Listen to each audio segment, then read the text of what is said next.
What is going on, you wonderful thought-having people you? I'm Jake from Give It Thought, and we have two big stories today. So if you want to skip straight to the Mass Effect Andromeda news, there's a timestamp in the description. First, let's take a look at the PS4 mods for Fallout 4. So every PS4 player has been clamoring for those console mods for the juggernaut that is Fallout 4, and it looks like we're getting them very soon. Just yesterday, Bethesda tweeted out, "We're close. Our new update for the Fallout 4 creation kit allows for uploading PS4 mods to the Bethesda net." And as you can see when you visit the official website, PS4 mods have already made it on there. As of this recording, there are already 64 mods on there, which is way higher than when Skyrim opened up for the PS4. This may have something to do with the Xbox One mods being available for quite a while, and people are just converting them over. Whatever the case, things are looking a lot better for the PS4 mods. On the other hand though, some players are not satisfied. The fact that mods are limited severely by not having the option of including external assets really makes gamers ask, what's the point? We do know that Bethesda is working on fixing that though, to the best of their abilities. We know that because Pete Hines, the Bethesda VP of Marketing, answered a tweet with this: "We will continue to push to have mods work the same on all platforms." So maybe he has to say that, I don't know. Kind of sounds like something a marketing guy would say, but if he is being honest, that's a great thing. I don't know how far they will get with Sony due to their constant fear of being hacked again, but they have been pretty fruitful so far. I mean, Bethesda is getting mods on the console after Sony said they would not allow them. The thing is, all this means is more money for Sony, and I don't get why they just would not allow it. Have tighter screening processes for the mods, do whatever you have to do to keep up internal security, but give gamers what they want. It looks bad, especially when your direct competition is destroying you in this arena. All that said, I'd love to know what everyone thinks about the console mods for Fallout 4 finally making it onto the PS4. If you want to go check out what is already on Bethesda Net before it's available for download, I'll leave a link in the description to take you right there. Now let's get into some actual Mass Effect Andromeda details. If you saw my video yesterday, you know that I was not too impressed by the trailer that dropped to celebrate N7 Day. Nothing was revealed by it, which was disappointing considering EA said we would get some story details. And if you're listening, EA, that doesn't mean letting us know that there's a story in the game. I think we could have figured that one out by ourselves. But good news is, Game Informer stepped up and is actually spilling some info on their latest issue. So let's look at what some of that stuff is. The tagline of the game, Andromeda, comes from the Andromeda Initiative, which was formed sometime during the events of the second Mass Effect. And the purpose of that initiative is to find a new home for the alien races. This is done by sending out what they called arcs to the Andromeda system. Apparently there are 4 of them, each with different races that are not yet revealed, but we do know humanity is on board one of them, which is called the Hyperion arc.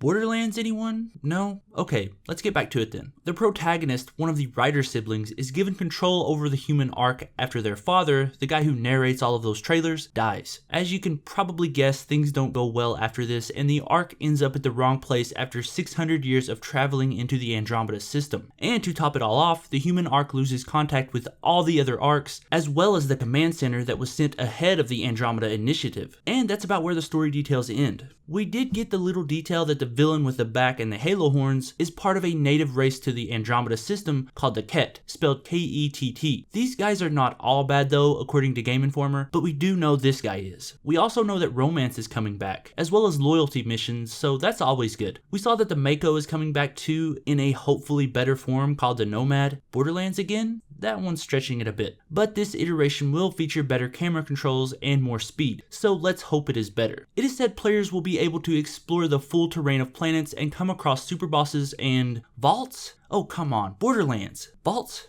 Whatever. Classes are a thing of the past now, which looks to be streamlined to allow you to select any new abilities you like upon leveling up. And another thing that has been removed is the Paragon and Renegade paths. I have a feeling some people will hate this and others will love it. I don't really mind as long as role-playing is still an option. And finally, it looks like BioWare is hoping to satisfy more players with this ending. They say it will not be open-ended and hopefully it will feel like everything is wrapped up at the end. So with those details, have your opinions changed at all? I'm still worried that BioWare has streamlined everything too much, but that's not always a bad thing. Maybe they'll hit a sweet spot, kind of like Skyrim did, where it's not too complicated, but you still feel like you are your character. I have a feeling that this game will be divisive upon release, so I'd love to know what you think. But I guess that's about it for me today. Sorry for only 2 stories today, I just didn't really have time to fit anything else in. And plus, these 2 were pretty big news. But if you enjoyed this video, why not give me a like? It really lets me know you enjoyed what I'm doing and I really appreciate it. And if you're new here, why not subscribe? I put out a new video every single day, and if you want to be caught up on all the latest Mass Effect news and Fallout 4, which I don't know if we'll be getting much of that, but if you want to be caught up on everything, all you have to do is hit that subscribe button.